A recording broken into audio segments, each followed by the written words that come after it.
Soyons saints, en partenariat avec Magnificat. Nous souhaitons une belle et sainte fête aux Zéphirins, Zéphir et Zéphirines. Et nous découvrons ce matin le bienheureux Vincent Romano. J'aurais préféré mourir plutôt que de me charger de ce poids si dangereux du soin des âmes. On ne peut accepter cette charge ni pour l'honneur, ni par intérêt ou pour tout autre motif, mais seulement pour obéir à la volonté de Dieu.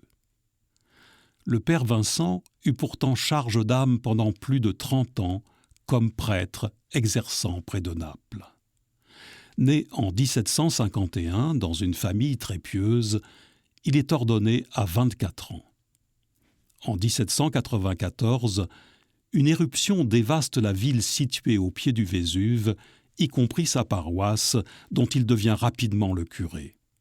Il se dévoue à sa reconstruction tout en exhortant ses concitoyens à ne pas perdre espoir. Il est souvent comparé au curé d'Ars, et ce n'est pas pour rien.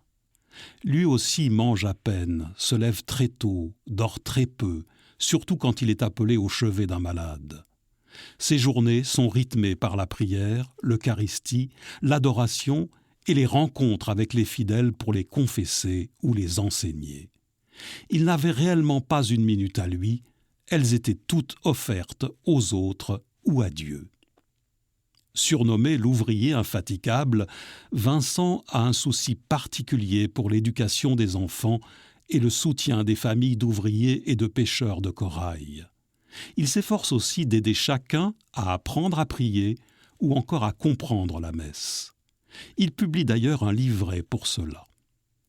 En 1825, il fait une chute et se casse le fémur. Il reste alors 5 ans cloué au lit, continuant de recevoir des fidèles et de prier intensément. Il décède en 1831 en prononçant le nom de Jésus et Marie, pour qui il avait une tendre dévotion. Jésus, bon pasteur, c'est toi qui choisis et établis tes disciples, et Vincent te servit en se donnant sans compter.